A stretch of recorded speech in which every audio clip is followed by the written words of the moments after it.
Buenas noches. Le invito a que abra su Biblia en Lucas 16, versículo 19. Vamos a ver un pasaje que habla sobre una historia que se llama Lázaro y el rico. Esta es una continuación de la serie Las parábolas de Jesús, pero hoy vamos a ver este pasaje y vamos a aprender algunas cosas. Lucas 16, versículo 19. ¿Ya lo tiene? Voy a leer.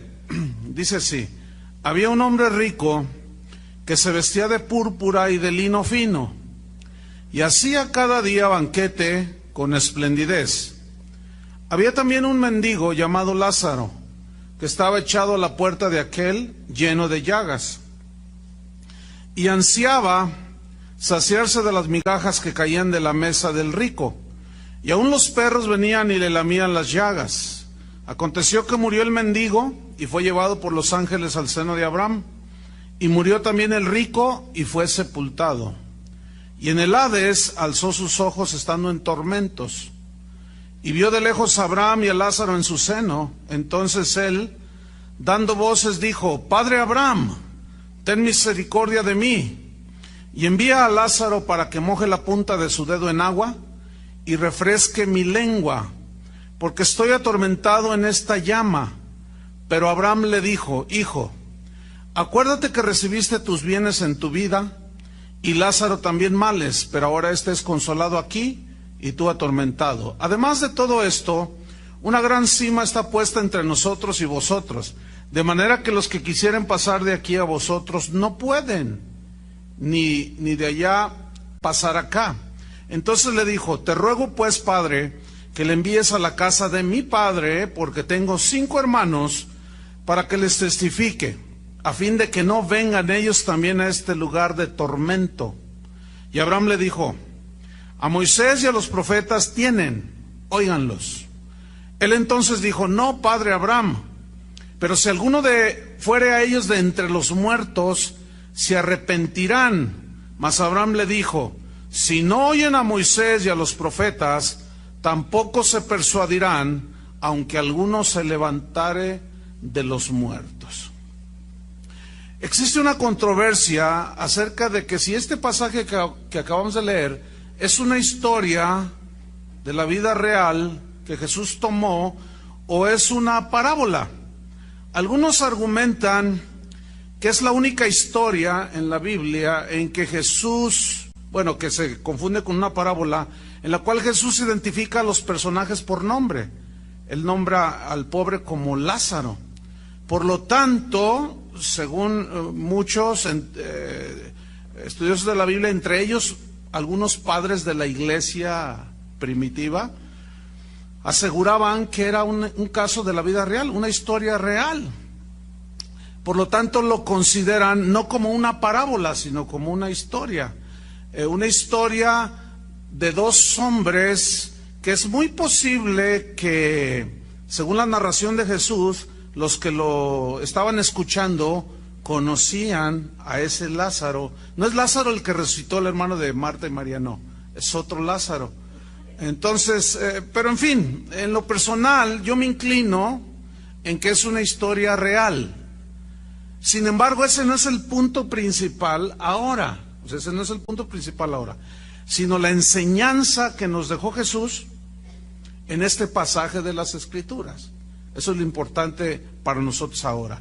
Entonces, en este pasaje Jesús nos da a conocer la situación real que experimentan los malos y los justos después de la muerte. Y vamos a aprender 5 lecciones que encontramos ahí, por lo menos, vamos a ver 5, por medio de las cuales nosotros vamos a aprender qué es lo que dice Jesús acerca de qué sucede con los justos y los malos cuando mueren. La primera lección que vamos a aprender es acerca de que la condición material de un hombre, de una persona, no puede servirnos como un argumento para saber la condición espiritual que alguien tenga ante Dios. Déjeme explicárselo. Por ejemplo, un rico puede estar mal ante Dios, ¿sí o no? Un pobre también puede estar mal ante Dios, ¿sí o no? Pero hay ricos que pueden estar bien delante de Dios. Y hay pobres que también pueden estar bien delante de Dios. ¿Entendió eso? Bueno, en el caso de la historia de Lucas 16, 19, habla del caso de un hombre rico que no estaba bien delante de Dios y de un pobre que estaba bien delante de Dios. Y aquí el punto central es lo que ellos iban a experimentar después de la muerte. No tanto aquí, sino después de la muerte. Entonces dice el versículo 19, vámonos al estudio de la parábola o de la historia, como que prefiera usted, no hay ningún problema. Si ustedes insisten que es una parábola, yo no tengo problema, porque eso no es lo importante aquí, repito, sino lo que Jesús enseña acerca de lo que sucede cuando morimos los seres humanos. Lucas 16, 19 dice, había un hombre rico. Bueno, las riquezas materiales, ya dijimos, no son indicio contundente de que el rico en este caso tiene el favor de Dios. Los judíos de aquel tiempo eso creían.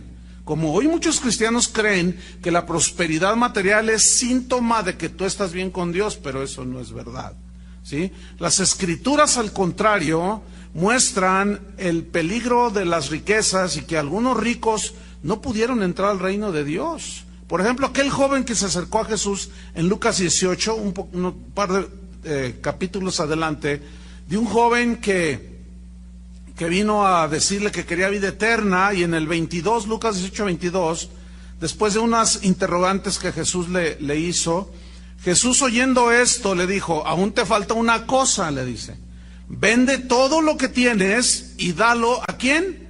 A los pobres. O sea, este era otro rico. Y dalo a los pobres, y tendrás tesoro en el cielo, y ven y sígueme. Entonces él, dice, oyendo esto, se puso muy triste porque era muy rico. Al ver Jesús que se había entristecido mucho, dijo, cuán difícilmente entrarán en el reino de Dios los que tienen riquezas. Versículo 25, porque es más fácil pasar un camello por el ojo de una aguja que entrar un rico en el reino de Dios, porque su Dios es el dinero, las riquezas. Entonces vemos pues aquí que este hombre había prosperado, pero estaba muy lejos del reino de Dios y no quiso arreglar sus cuentas con Dios. En Santiago capítulo 5, si abre su Biblia ahí conmigo, allí hay un juicio que el apóstol Santiago está diciendo en contra de los ricos que explotan al pobre. Entonces vemos también aquí ricos que están mal delante de Dios, pero hay ricos que estaban bien delante de Dios, como Abraham era muy rico, ¿se acuerda? Y estaba bien, es el padre de la fe, estaba bien con Dios. Entonces vamos a ver Santiago 5, 1 al 5, al 6. Bueno, dice así, vamos ahora, ricos, llorad, dice, y aullad por las miserias que os vendrán. Vuestras riquezas están podridas, vuestras ropas están comidas de polilla, vuestro oro y la plata están enmohecidos, y su moho testificará contra vosotros, y devorará del todo vuestras carnes como fuego. Habéis acumulado tesoros para los días postreros. Y esta era la razón de este juicio de Santiago. Dice, he aquí, fíjese, clama el jornal de los obreros que han cosechado vuestras tierras, el cual, el jornal, por engaño no les ha sido pagado por vosotros. O sea, explotaban a la gente y eso aumentaba sus riquezas. ¿Conoce gente así?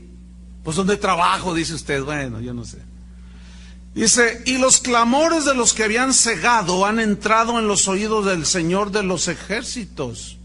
Habéis vivido en deleites sobre la tierra y sido disolutos. Habéis engordado vuestros corazones como en el día de matanza. Habéis condenado y dado muerte al justo, y él no os hace resistencia. ¿Por qué? Porque no puede. ¿Saben ustedes por qué existen los sindicatos? ¿Sí saben? Por el abuso de los patrones, por eso. Si los patrones fueran justos y pagaran lo justo, no existirían los sindicatos. Entonces volvamos a Lucas 16, 19. Dice que había entonces un hombre rico, Y luego da unas señas muy interesantes. Dice que se vestía de púrpura y de lino fino, es decir, se vestía con ropa cara en exceso. Según en ese tiempo, todo lo que tenía color púrpura era muy fina, era el color que usaban los reyes, etcétera. Y el lino fino, junto con la tela púrpura, color púrpura, valía su peso en oro. O sea, lo que pesaba la túnica, ese era el valor en oro.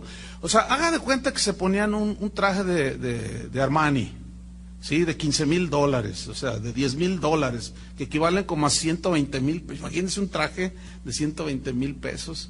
Pues es una exageración, ¿no es cierto? Bueno, pues este hombre andaba pues con lo mejor de la ropa, con lo más caro, pero era ropa cara en exceso. ¿Sí? Usted puede tener ropa buena que tiene un costo relativamente significativo, pero dura bastante. A veces dicen que lo caro sale barato, ¿no es cierto? Pero aquí era una ropa cara en exceso. Había una exageración en el costo de las ropas que este hombre usaba, y tratando de mostrar tal vez su riqueza, como presumiéndole a todos que él sí tenía dinero. Pero luego dice el mismo versículo 19, que este hombre rico, elegante, hacía cada día, de continuo banquete, dice, con esplendidez. Y eso nos habla de un hombre rico, entregado totalmente a los placeres del mundo y de la carne. Como dice el Eclesiastés capítulo 2, versículo 10, así era este hombre rico, dice, no negué a mis ojos ninguna cosa que desearan, ni aparté mi corazón de placer alguno, porque mi corazón gozó de todo mi trabajo, el fruto de mi trabajo.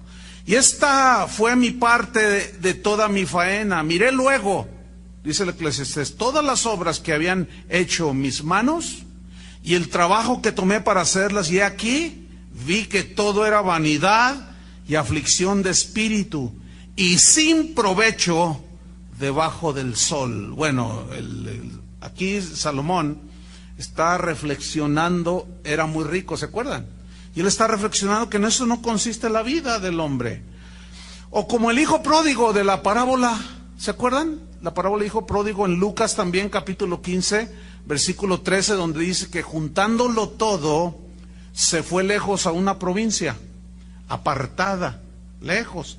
Dice, y allí, este hijo pródigo desperdició sus bienes viviendo perdidamente. O como decimos en México, le dio vuelo a la hilacha.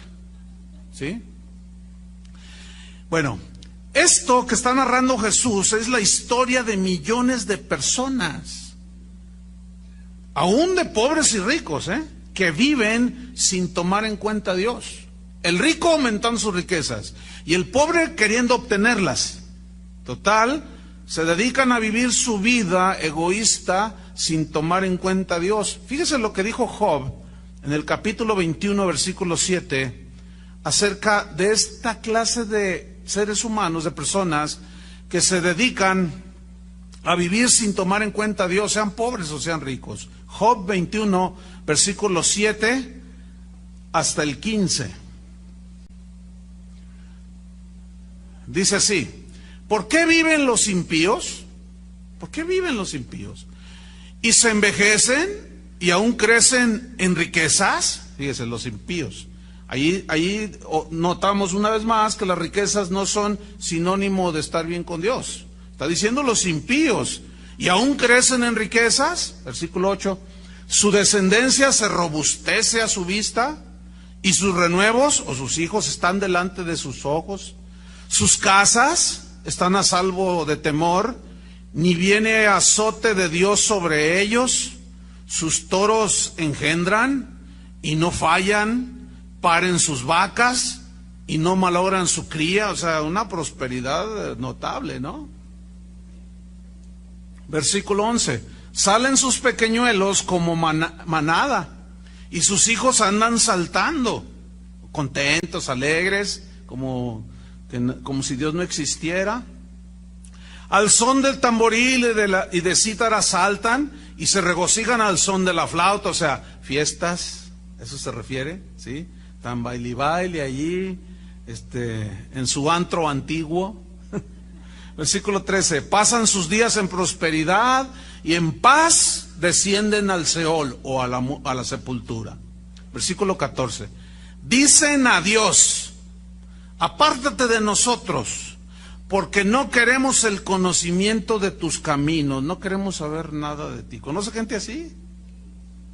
Versículo 15, dicen los impíos, ¿quién es el Todopoderoso para que le sirvamos?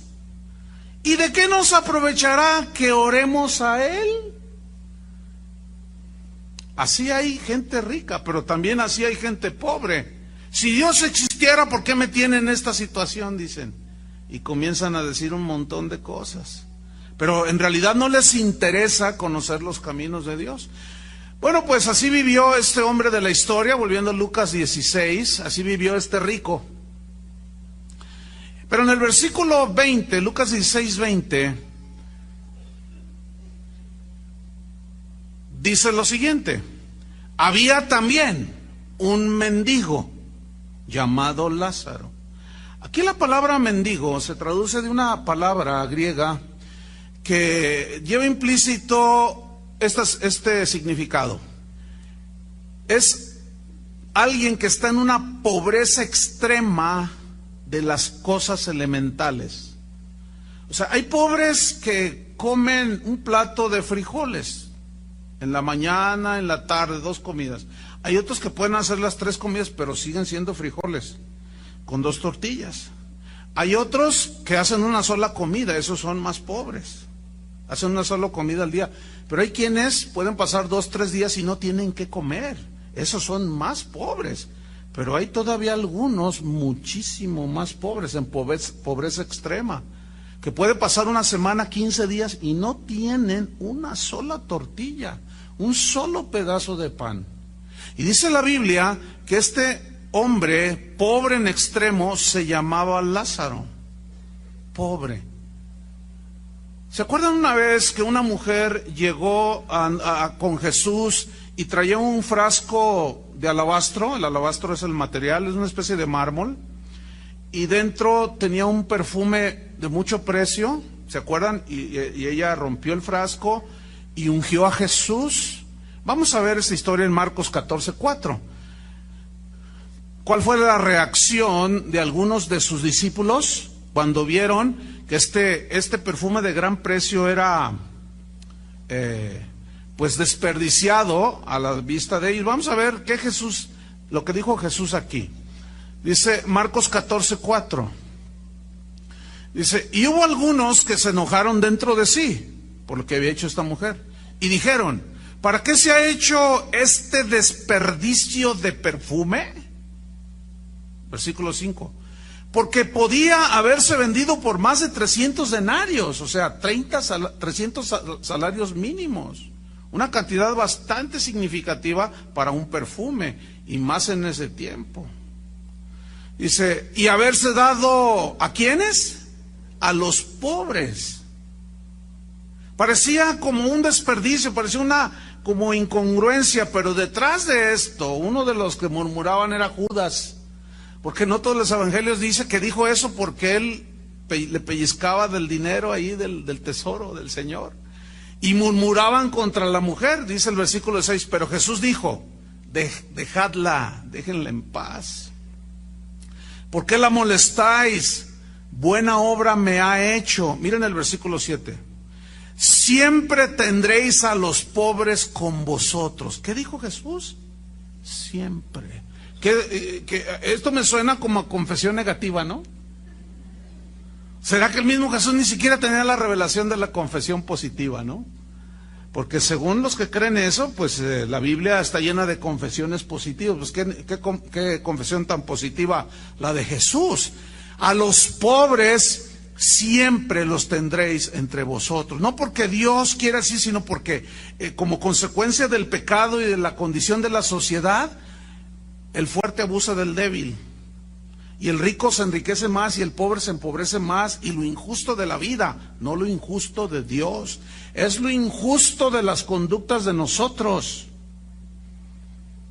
No es una injusticia de parte de Dios, porque cuando puso a Adán y a Eva, los puso a los dos en las mismas condiciones. ¿Sí o no? Bueno, entonces dice, ustedes siempre tendrán a los pobres con vosotros, y cuando queráis, les podréis hacer bien. Pero a mí no siempre me tendréis. O sea, así como estaba en ese momento Jesús. Ha hecho lo que podía, porque se ha anticipado a ungir mi cuerpo para la sepultura. De cierto os digo que donde quiera que se predique este evangelio, en todo el mundo también se contará lo que ésta ha hecho para memoria de ella. Mire, yo hoy lo estoy contando. Pero aquí lo que yo quiero resaltar es lo que Jesús dijo acerca de los pobres. Siempre los tendréis entre vosotros. Cuando el apóstol Pablo se le reveló el evangelio, dice que él fue a Jerusalén a buscar a los apóstoles, Pedro, Santiago, Juan, etcétera. Y cuando los encontró, comenzaron a dialogar y los apóstoles dijeron, no, sin duda se te ha revelado el evangelio. Entonces reconocieron el llamamiento que Dios estaba haciendo al apóstol Pablo para ser un apóstol también y predicador del evangelio a los gentiles. Entonces los discípulos o los apóstoles le hicieron un encargo a Pablo en Gálatas 2:10. Dice así, solamente nos pidieron, después de que reconocieron que su ministerio era de Dios, solamente nos pidieron que nos acordásemos de los pobres. Fíjate, acordarse de los pobres. Cristianos y no cristianos, Lo cual, dice, también procuré con diligencia hacer. Entonces, vemos que los pobres, la gente pobre siempre va a haber en el mundo. Pobres, cristianos, ricos, cristianos, gente rica no cristiana, gente pobre no cristiana, ricos que están bien con Dios, pobres que están bien con Dios, ricos que están mal con Dios, pobres que están mal con Dios. Volvamos al versículo 20. Entonces dice que había también un mendigo llamado Lázaro. Y vea la condición en la que estaba. Dice que estaba echado, o así como tirado, a la puerta de aquel, o sea, del palacio del rico, lleno de llagas. Mire, este hombre no solo sufría por su pobreza, sino que también estaba enfermo. Sufría en todo sentido. Este hombre era tan pobre que no tenía ni para comer y tuvo que ir a mendigar un pedazo de pan a la casa de un rico, del que él veía que tenía. Sin embargo, por lo que se ve, ¿a dónde se fue este Lázaro, este pobre? Dice que se fue al seno de Abraham, donde ya su dolor, sus lágrimas habían pasado. Se ve que este hombre era pobre, pero era creyente en Dios. Tenía la fe que salvaba. Era pobre en cosas materiales, pero era rico en fe. De tal manera que su fe en el Dios vivo lo trasladó en el momento de su muerte. ¿A dónde? A la presencia del Señor. En Apocalipsis 2, versículo 9, a la iglesia de Esmirna, mire lo que les dice. Yo conozco tus obras. Ponga atención. Apocalipsis 2:9 le dice, yo conozco tus obras y tu tribulación la conozco también, y tu pobreza. Pero luego dice, pero tú eres rico. Fíjese qué interesante. Aquí pobreza es un equivalente a lo de Lázaro, la mendicidad de Lázaro. Viene una palabra griega protos, que significa pobre materialmente, en extremo inclusive. Entonces, fíjate lo que dice aquí el Señor. Yo conozco tus obras, conozco que estás sufriendo, conozco tu tribulación, pero también conozco tu pobreza. pero luego les dice a los cristianos de Esmirna, pero tú eres rico. A ver, ¿cómo está eso? Se entiende que era pobre en extremo en cosas materiales, pero rico en fe. Dice la Biblia en Santiago que a los pobres se les dio el ser enriquecidos con la fe. ¿Sí? Son pobres materialmente, pero son ricos en fe. ¿Sabe? Les voy a decir una cosa. ¿Sabe en qué lugares es donde yo he visto las manifestaciones de fe más puras, más limpias, más sinceras, que yo al menos en mi vida he visto? Con los pobres. Todos aquellos viajes que hicimos a las zonas indígenas y muchos lugares, por muchos años, son los lugares donde más he visto una fe tan sólida, tan fuerte. Y tú llegas a esos lugares y es gente sumamente pobre, pero rica en fe. Yo muchísimas veces, siempre que íbamos en camino, yo siempre me ponía nervioso. Le voy a explicar por qué. Porque supuestamente yo iba a enseñarles de la palabra. Y bueno, Dios me ha dado algunas cositas, ¿no? Pero la verdad es que yo me sentía como, ¿cuál es la palabra? ¿Cuál sería? Me sentía como, ayúdenme. Deudor, no tanto deudor, sino un poco cohibido, porque yo decía, no, yo no sé qué haría yo si estuviera en esa condición como ellos. No sé si me explico. Entonces me sentía así como apenado a la vez, en una situación muy extraña. Una vez, nunca se me olvidará esto, nunca en mi vida se me va a olvidar.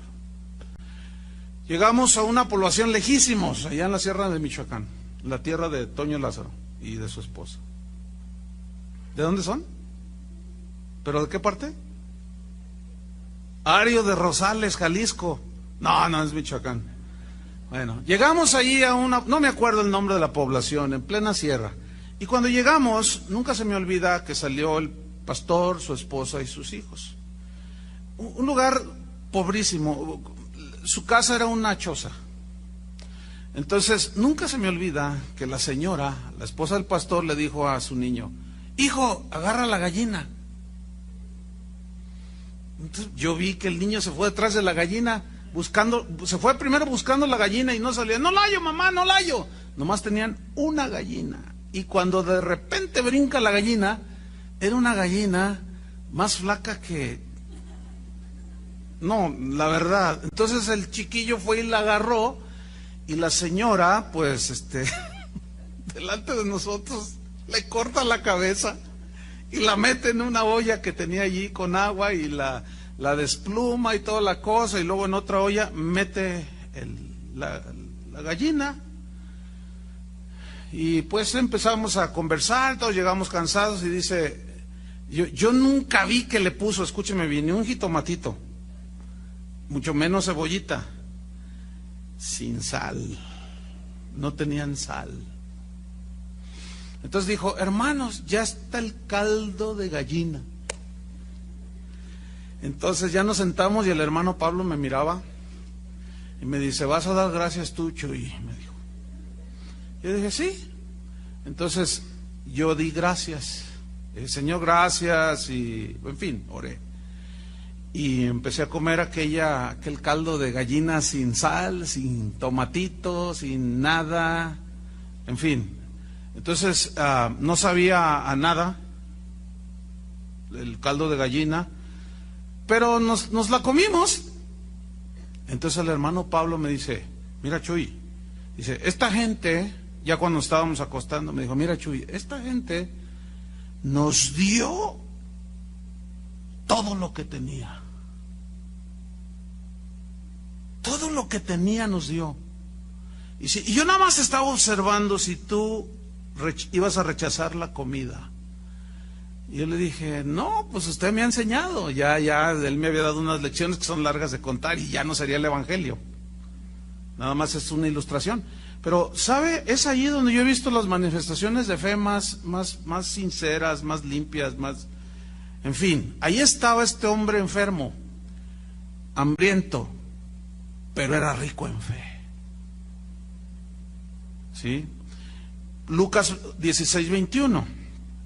Dice, y ansiaba, o sea, esta palabra ansiaba habla hasta de una actitud desesperada por comer, ¿eh? Yo no sé cuántos de ustedes han sentido hambre en alguna ocasión. No lo sé.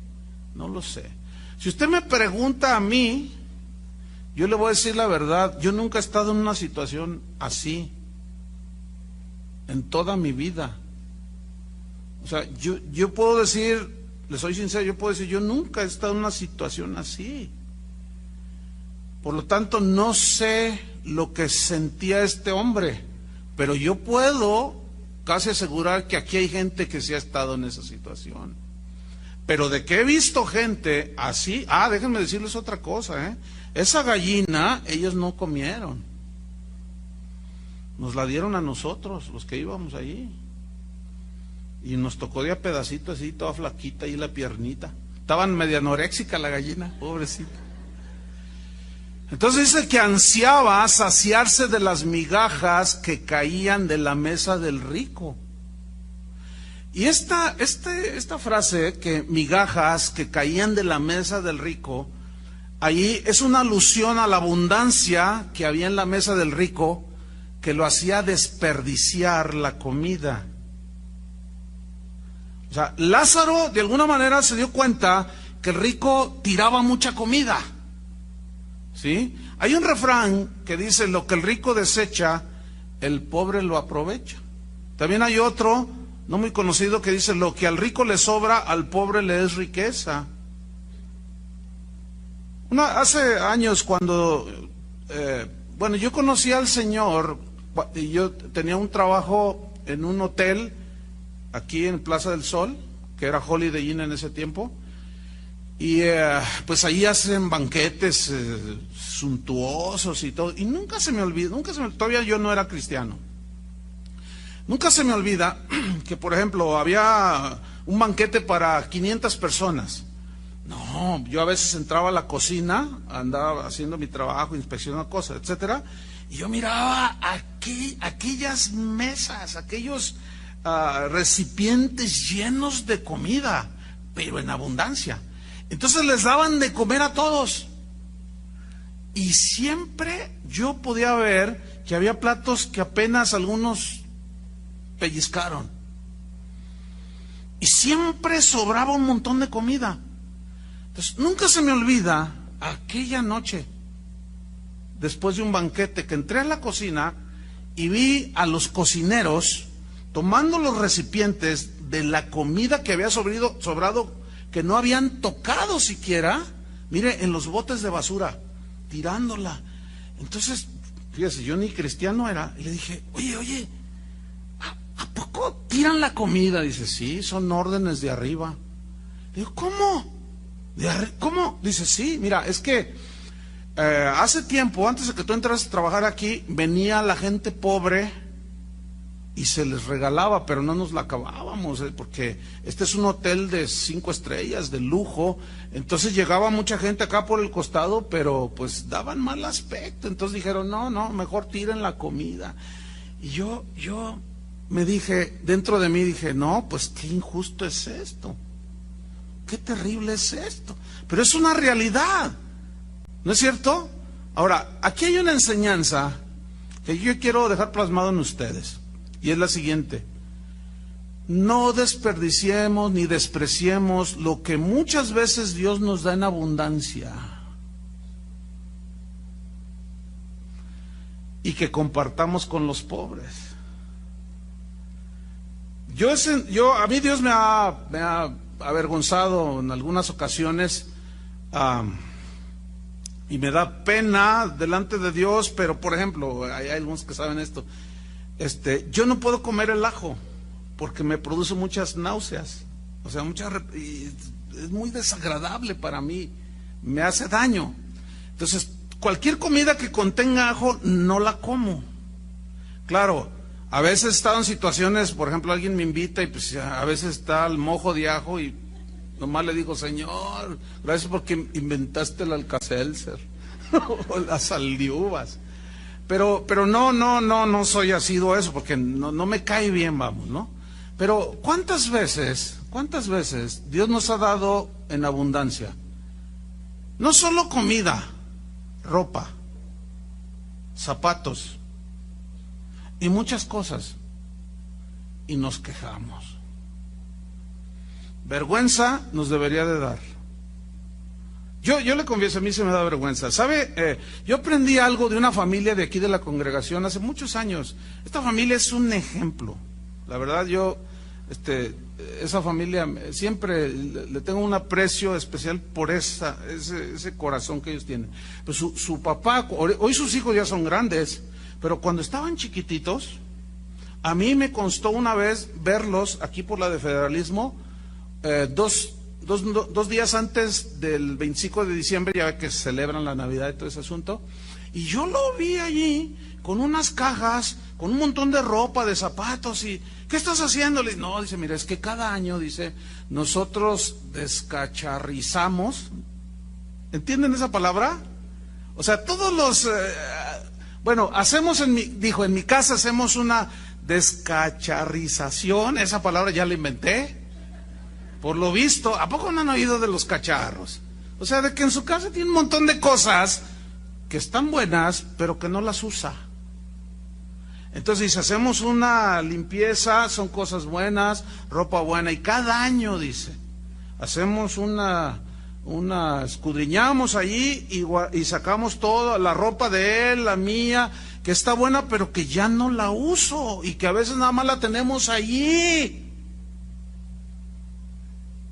Y por años ellos siempre hicieron eso.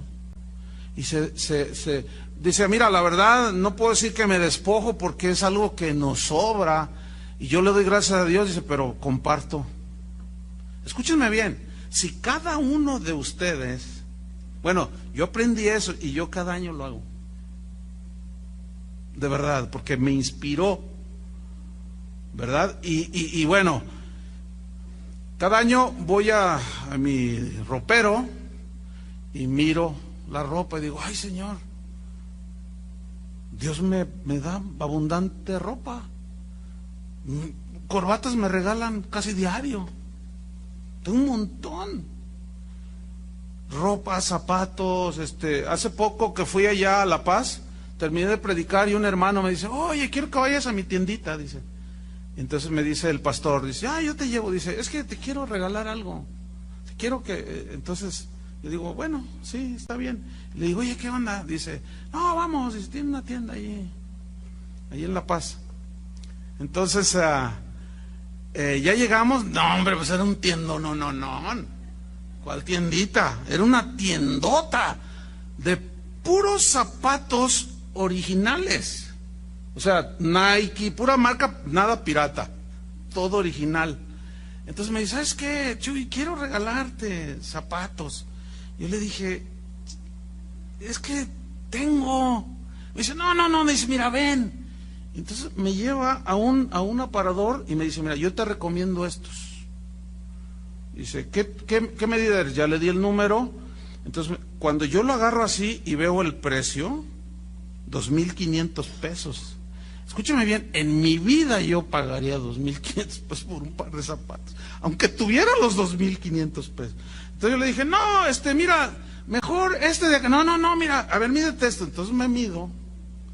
¿Y qué tal? No, pues parece como que te meten un guante en el pie. O sea, finísimos el calzado. Y dice, bueno, pues este color y este, órale. Y a ver, ¿qué número es tu esposa y tus hijos? Y mire, yo salí así. Dije, Señor, pero salí, no crea, le soy sincero, agradecido con Dios y le agradecí al hermano, pero así como, Señor, ¿qué onda? O sea, bueno, gracias, ¿verdad? Pero por otro lado, veo a gente que no tiene siquiera. Bueno, cada año, por esa inspiración que recibí de aquel hermano, yo lo hago.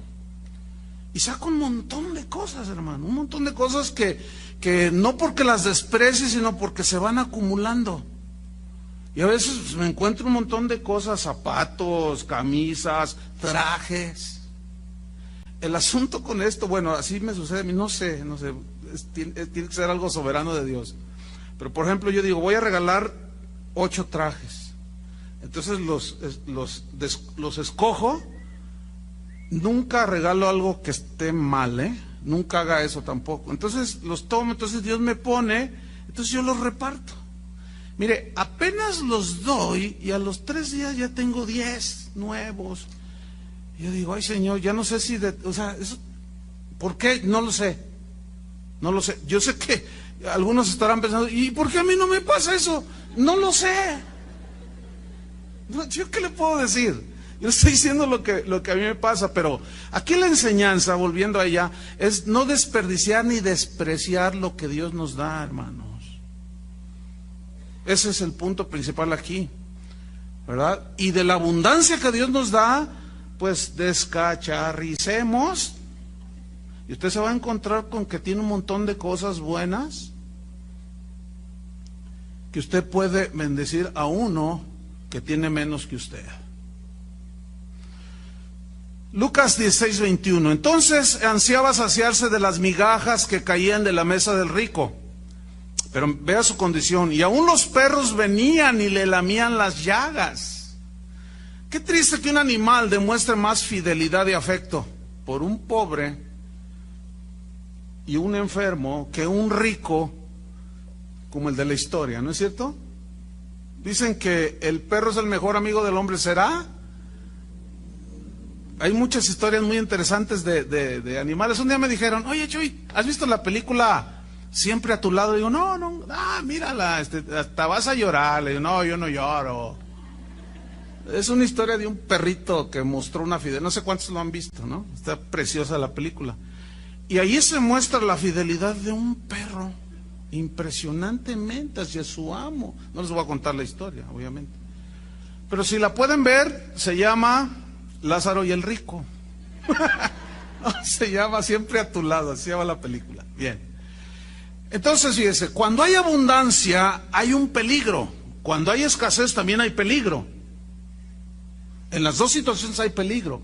En el caso de la escasez hay peligro porque la gente puede blasfemar. Pero cuando hay abundancia se corre el peligro de olvidarnos de Dios. Porque como tienes mucho, ya ni oras, ya ni le pides, ya ni nada.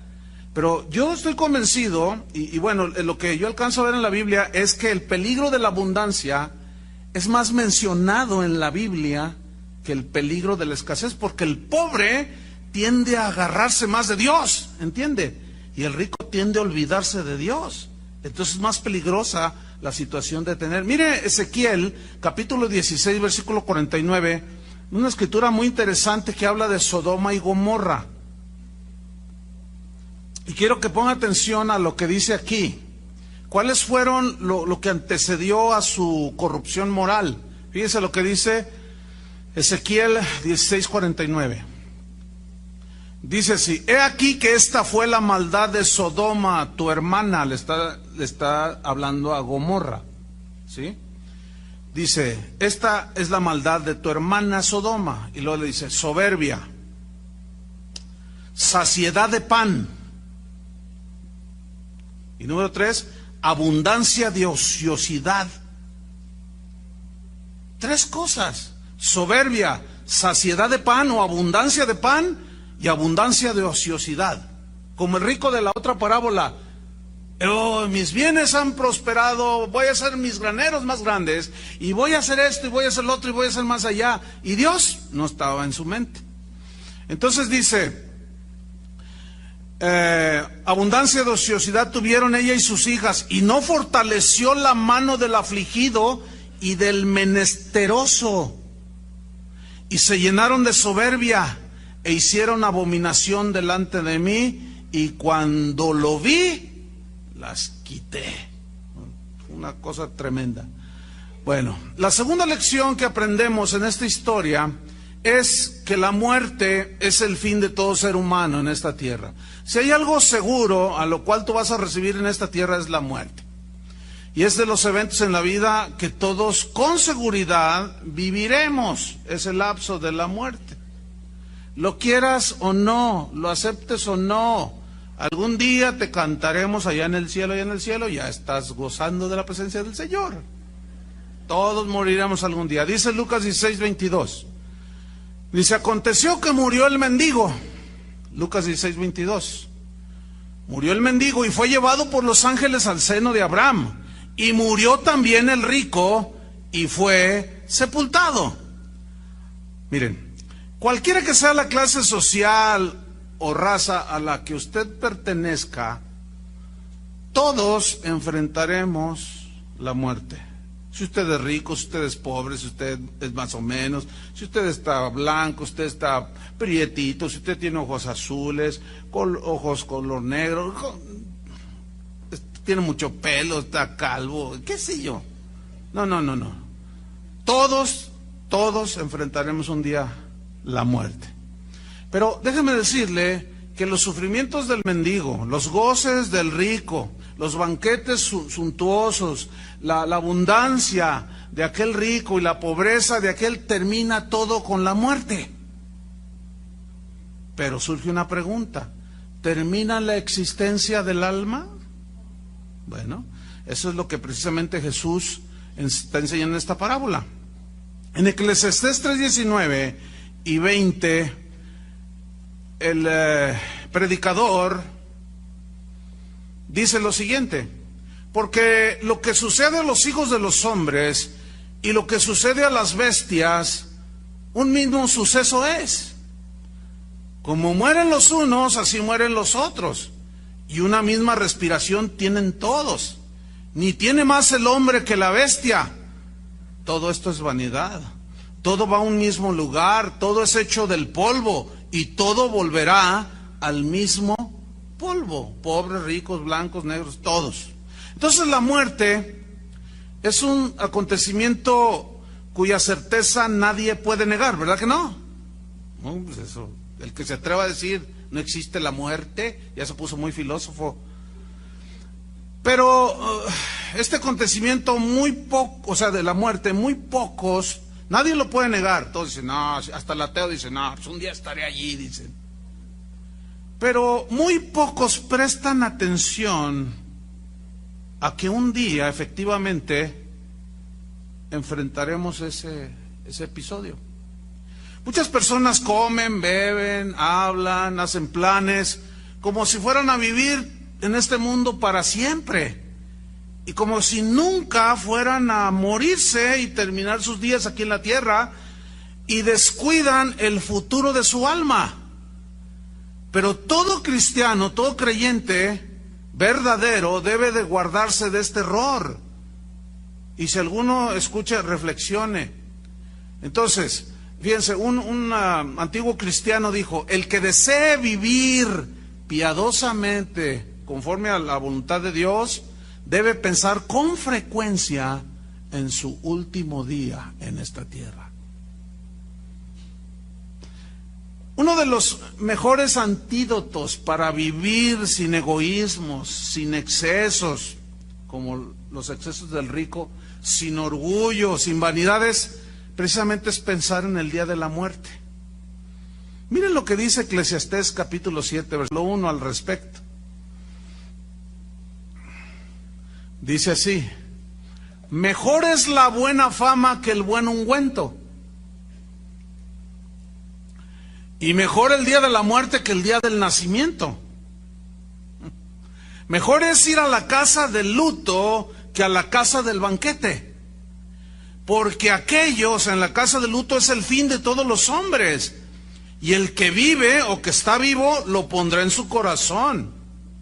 Mejor es el pesar que la risa, porque con la tristeza del rostro se enmendará el corazón. El corazón de los sabios está en la casa del luto, mas el corazón de los insensatos en la casa en que hay alegría. Pero esta palabra alegría también se traduce fiesta. ¿Dónde es donde la mayoría de la gente quiere estar? La fiesta, ¿sí? En la celebración, en el regocijo, vamos a gozar la vida, y luego hay una boda y se reparten 100 invitaciones y llegan 300. Pero a los velorios no. Yo nunca he visto, bueno, yo he estado en muchas fiestas, Antes de ser cristiano estuve en fiestas no cristianas, como cristiano he estado en fiestas también, que son fiestas sanas, y ahí contento, ahí algarabía, y está bien, pero escúcheme bien, yo nunca recuerdo haber estado en una fiesta donde no se toma en cuenta a Dios, donde la gente de pronto reflexionara y tratara de enmendar sus caminos. Pero como pastor he estado no sé cuántos funerales, es más, el lunes estuvimos en uno más. Este año se nos inició este año y se empezaron a morir algunos hermanos de la congregación. Ya están con el Señor. Y el lunes a mí me tocó atender uno, pero murió también el papá de Israel unos días antes. Y bueno, el lunes murió un hermano de los más antiguos de aquí de la congregación. Yo creo que tenía 25 años de ser miembro aquí en la congregación. Y pues fui un rato allí antes de que lo sepultaran. Y compartí, y había algunos cristianos ahí, obviamente, de su familia, de él y de su esposa, pero la gran mayoría no eran cristianos. Entonces pues, estaba llena aquel lugar, aquella capillita donde yo les compartí un mensaje y una reflexión acerca de la muerte. Y cuando yo decía cosas, les leí estos versículos, por cierto, y yo veía la reacción en ellos, le hacían así como, ay, ¿quién? Pero a la vez yo miraba, les miras el rostro porque desde arriba se ve todo muy bien, estaba el féretro del hermano allí adelante y la gente lo miraba así, nomás le decía, y yo los veía muy pensativos y bueno, pues con la palabra de Dios traté de llevarlos a una reflexión de que no fueran insensatos y que pensaran que un día, y se los dije, sin duda usted estará allí. Y algunos así como que no les gusta, ¿verdad? Pero la verdad es que esa es la realidad de las cosas, ¿no es cierto? Entonces, yo siempre he visto que en esos episodios donde hay luto, la gente está más receptiva. Tú llegas a una fiesta donde están embriagados y todo, y dile, oye, te quiero hablar de la salvación. ¿Cuál salvación? Vete a tal lugar con tus cosas. Aquí es para gozar la vida. Pero donde hay luto, qué fácil es hablarles del Señor. Luego se acerca la gente y te pregunta, oiga, eso que dijo, ¿dónde está? Pues aquí en este librito, mire, yo iba a una Biblia chiquita. Aquí en este libro, ay, qué interesante, pues sí. La tercera lección, vámonos sobre el final, que esta parábola nos enseña, es que a la hora de la muerte de los justos, Dios cuida y guía sus almas a su presencia. Y nuestro Señor Jesucristo dice que cuando el mendigo murió, dice que fue llevado, dice en el versículo 22, que fue llevado por los ángeles al seno de Abraham. Ahora, hay algo muy consolador en estas palabras de Jesús, porque en realidad muy poco o casi nada sabemos de lo que experimentaremos después de dejar de existir. Porque nada más lo poco que podemos saber acerca del cielo, pues no lo podemos vivir ahora, hasta ese momento. Pero estas palabras nos deben de dar mucho consuelo, porque cuando nos llegue la hora y nos hallemos en el lecho de muerte y entremos a, vamos a llamarlo así, a una dimensión desconocida, a un mundo desconocido, bueno, estas palabras nos ayudan a tener fe y confianza. Sin embargo, bueno, nos consolará el saber de que Jesús, apaga esas luces, no, porque están distrayendo a la gente, estas luces de acá, gracias. Nos consolará el saber que los que mueren en Jesús, mueren en los brazos de Él. ¿Cuántos están en Cristo? Y esos no serán arrojados a las tinieblas, ni estarán sin albergue, ni sin morada, durante el tiempo que transcurra entre la muerte y la resurrección. No, estaremos en la presencia de Dios. Vamos a encontrar sosiego los que hayamos tenido fe, como la fe de Abraham. Por eso Abraham aparece aquí en la historia. Nada nos faltará, y lo que es todavía más, estaremos con Cristo, y según palabras de Pablo, lo cual es muchísimo mejor. Esto lo dijo él en Filipenses 1:21, no lo busque. Pero él dijo, porque para mí el vivir es Cristo y el morir es ganancia. Y cuando hay un velorio, siempre la gente dice, tenemos la lamentable pérdida del hermano Panchito. ¿verdad? La hermana Pedrita, la hermana no sé qué, dicen que es pérdida, pero según la Biblia no es pérdida. ¿Qué es? Ganancia. ¿Para quién? Para el que se muere. ¿Por qué? Porque el que se muere está mejor que el que queda. Yo les dije ahora este lunes que sepultábamos al hermano Espejo, Gertrudis Espejo. Cuando estábamos ahí les dije, miren, vamos a hacer una oración, no por el alma de él ya está mejor que nosotros. Vamos a orar por los que estamos vivos aquí, porque todavía nosotros tenemos que luchar contra la maldad del mundo, contra el diablo, contra el pecado, contra nuestra carne, contra los zetas, contra todo el mundo. ¿Sí? Vamos a orar por nosotros. Pablo decía, mas si el vivir en la carne o en este cuerpo resulta para mí en beneficio de la obra, no sé entonces qué escoger, porque de ambas cosas estoy puesto en estrecho, teniendo deseo de partir y estar con Cristo, lo cual es muchísimo mejor. Pablo aquí nos está asegurando que al morir el cristiano se va a la presencia de Dios. La cuarta lección que nos enseña esta historia es que hay un infierno eterno. Y Jesús lo dice en palabras infalibles, o sea, inequívocas, que después de la muerte el rico se fue al lugar de tormento. Y lo describe claramente ahí en la historia cómo este hombre deseaba ansiosamente, así como ansiaba Lázaro comer del pan, este rico deseaba ansiosamente una gota de agua para refrescar su lengua, y cómo había una grande cima entre él y Abraham que nadie podía pasar. Esto está en el versículo 23, Lucas 16, 23. Y en el Hades alzó sus ojos. Ahí está, queda el alma viva con todas las expresiones y sentimientos que tuvimos aquí, pero ahora es espiritualmente. Mire, el cuerpo simplemente es como el traje en el cual usted vive dentro. Y este cuerpo sirve solamente para podernos mover y expresarnos en esta tierra, pero dentro tenemos un alma, un espíritu, ¿sí? Que así como nosotros sentimos, olemos, palpamos, escuchamos, espiritualmente es lo mismo. Cuando Jesús dijo, el que tiene oídos para oír, oiga. Entonces todos tenían oídos, pero se refería a los oídos espirituales.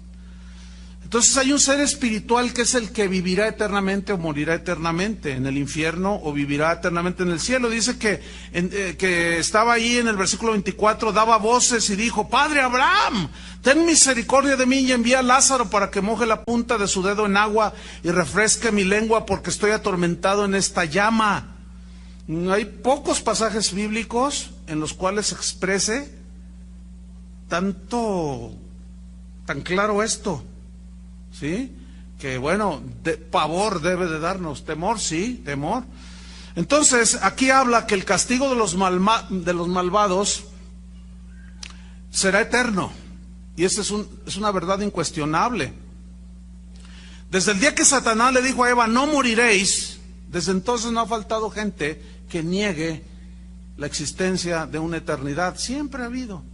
Pero vamos a desengañarnos, o afirmar nuestras convicciones. Hay un infierno para los impíos y hay un cielo para los creyentes. Hay ira y juicio para el que rechaza y no obedece el Evangelio de Dios, y hay gozo eternal para los que obedecen y entregan su vida a Jesucristo. Dice el versículo 25, pero Abraham le dijo, hijo, acuérdate que recibiste tus bienes en tu vida y Lázaro también males. Pero ahora este es consolado aquí y tú atormentado ahora. ¿Qué fue lo que trasladó a este mendigo a la presencia de Dios y al gozo eternal? Su fe. Obras ni siquiera, ¿qué podía hacer? No tenía nada para hacer buenas obras. ¿Qué fue lo que lo trasladó? Sus obras. ¿Qué fue lo que condenó al rico? Sus malas obras. Muestra de que no tenía fe. Versículo 26, además de todo esto, una gran cima está puesta entre nosotros y vosotros, de manera que los que quisieran pasar de aquí a vosotros no pueden, ni pasar, ni de allá pasar acá. Y finalmente, en quinto lugar, la historia nos enseña que los no convertidos aprenden cuando ya es demasiado tarde. Vamos a ver el versículo 27. Entonces le dijo, te ruego pues, Padre, que le envíes a la casa de mi padre, porque tengo 5 hermanos.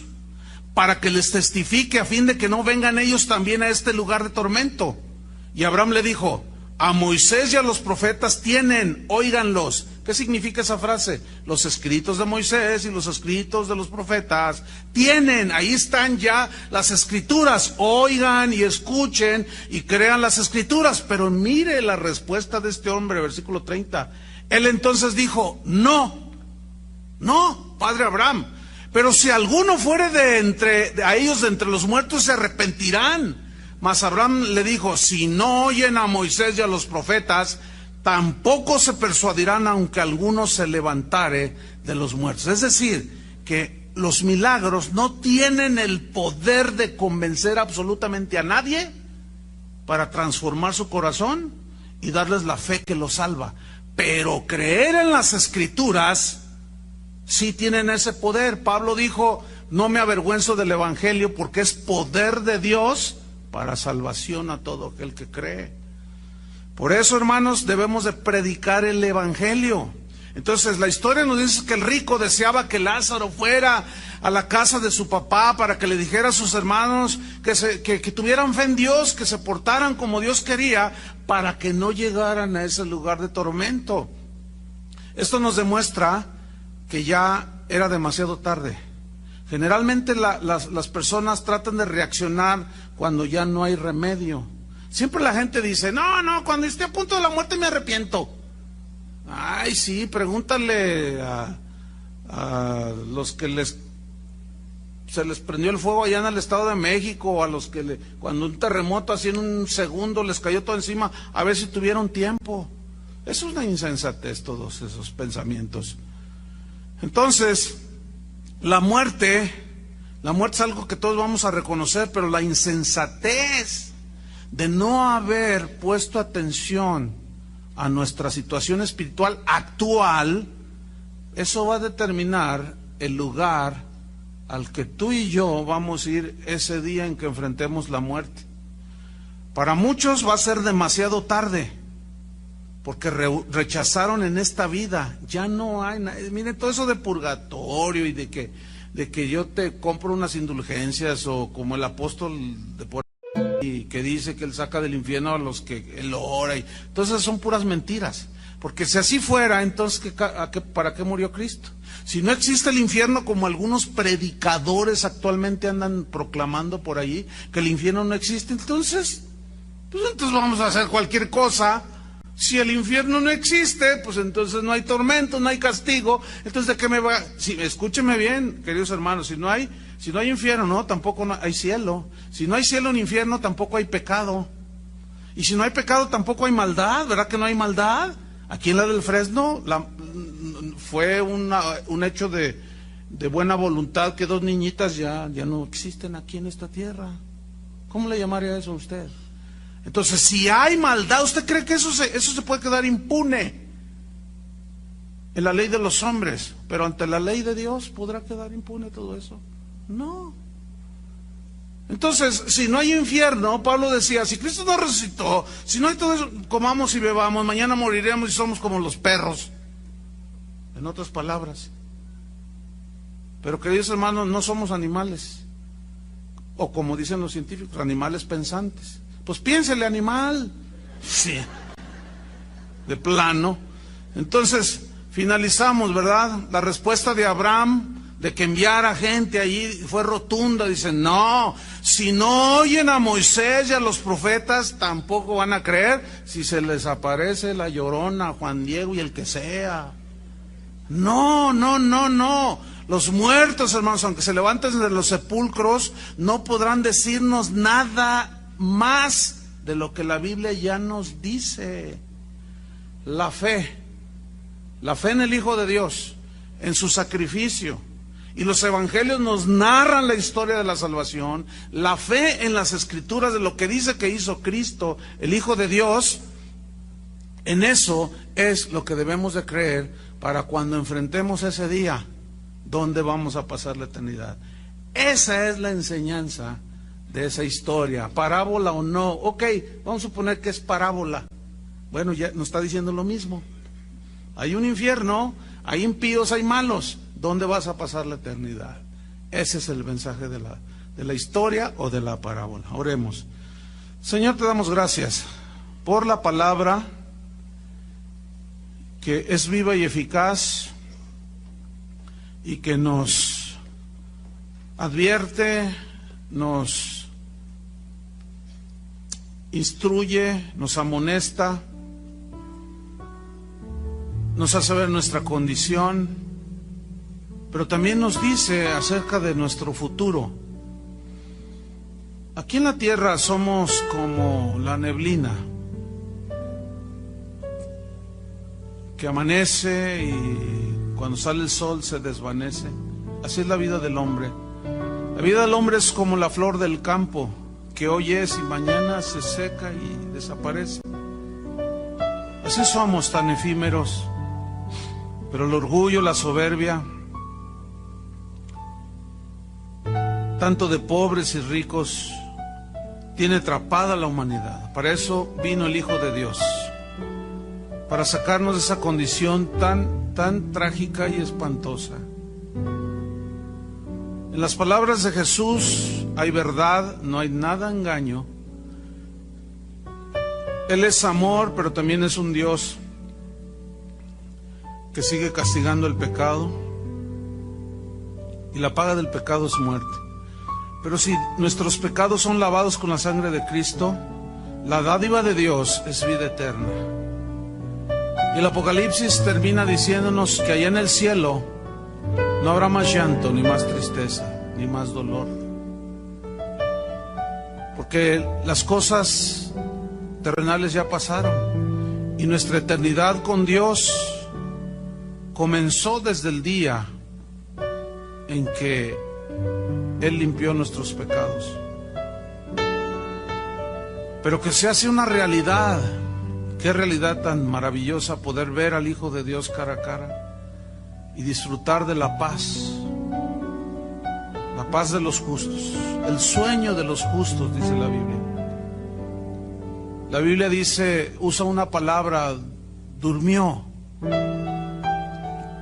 que era un hebraísmo que significa murió, pero es que la Biblia dice así, ellos utilizaban esta expresión durmió, que no significa en ninguna manera que el alma no quede latente, está latente y sus sentidos, sino significa que es un descanso ya para el que muere en Cristo, pero que nuestros cuerpos serán enterrados, pero un día se escuchará la trompeta y vendrá el Hijo de Dios, y los muertos en Cristo, dice la Biblia, resucitarán primero cuando Él venga por su pueblo. Y habrá algunos privilegiados que no verán la muerte física. Y Pablo era uno de los que creían eso.